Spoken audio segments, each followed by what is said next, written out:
Welcome and come on in. Thanks so much for being here for another session of Affirmed, Validated, Esteemed, the avenue to a better me. Today's focus is on the power of affirmations. In our session today, we will explore strategies for affirming, validating, and esteeming oneself.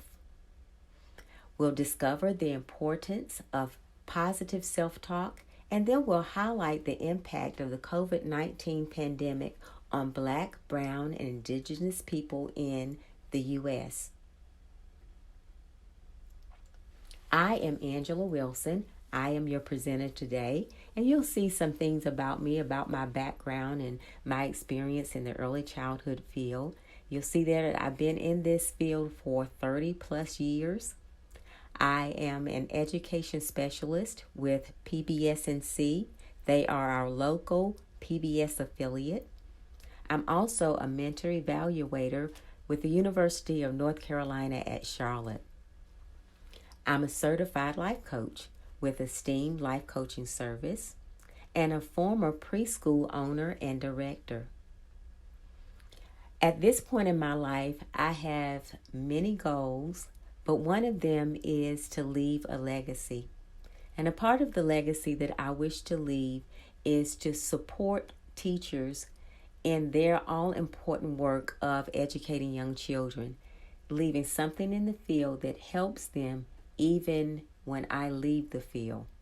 Here's a quote that I have been sharing with many people, and I hope that you will help me to share it also. Just as ongoing professional development is vital to the continual enhancement of one's teaching practice, teachers would equally benefit from life coaching services to support and enhance their personal growth and emotional capacity development. You are amazing. Early childhood educator, early childhood leaders, you all are absolutely amazing.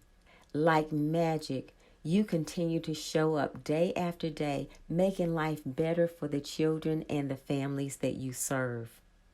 We could not do this work without you, and I just want to say hats off to you.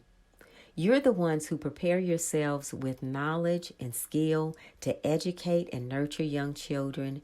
You prepare those wonderful learning environments for them so that they have developmentally appropriate materials and experiences, and so that they can deepen their learning.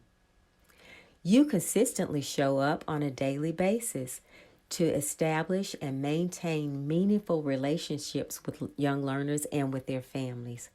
Thank you so much. You actually, some of you, because of your level of dedication and passion, you make the job look easy.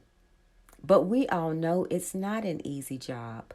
Just because you make it look easy, just because you make it look like you're magic, as Jesse Williams says, just because we're magic doesn't mean we're not real.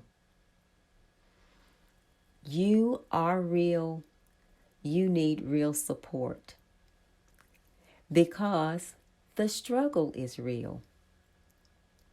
Here are two quotes that I want for you to listen to and just contemplate as I read over them and think about what they mean to you.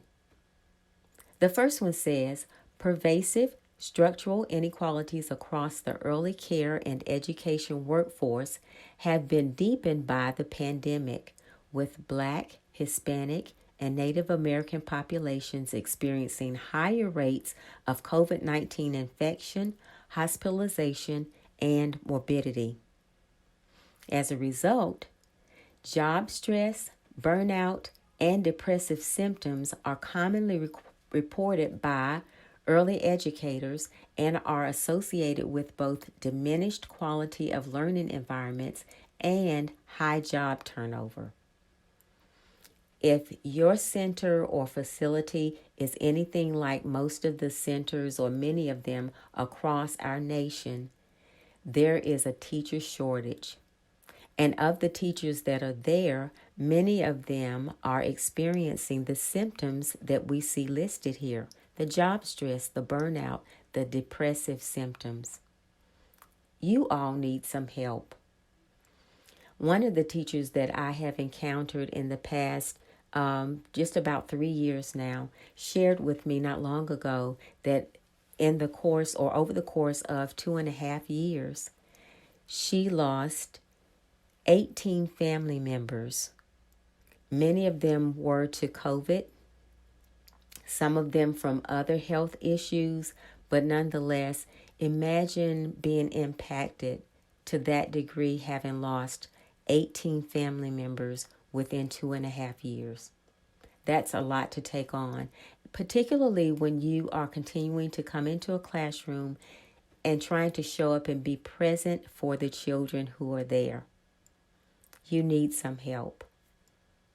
One of the things I talked with her about was considering how she was thinking and how she was preparing herself mentally to come into the classroom.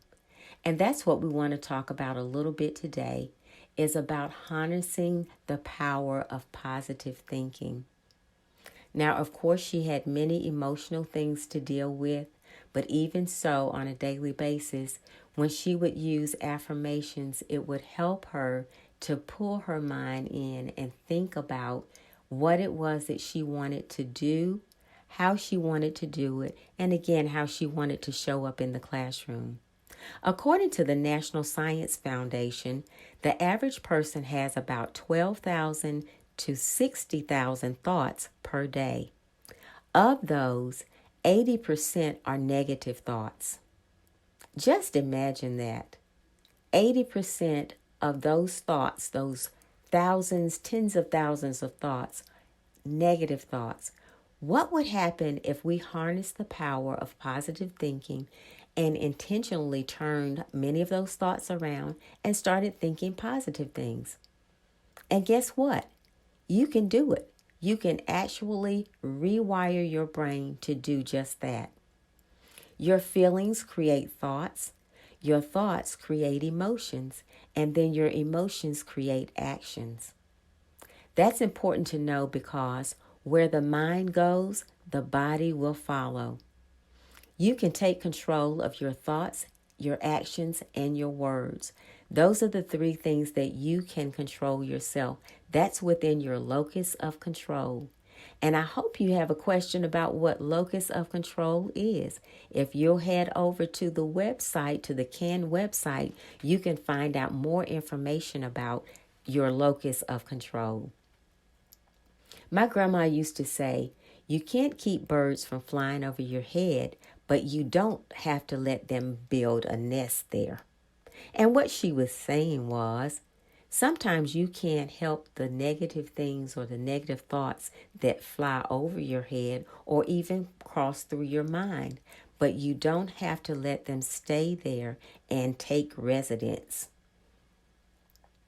Researchers have also used MRI technology to confirm that when you verbalize positive self-affirmations, positive thoughts, you can improve your health and well-being in a number of different ways. Reciting affirmations on a consistent basis can reduce the production of cortisol, which is linked to weight gain, insomnia, and an increased risk of heart disease. Focus on thoughts that affirm, that validate and esteem the wonderful person that you are. Give yourself grace to grow. Put those positive thoughts into words and speak those words to yourself. Let's explore a little more about the power of words.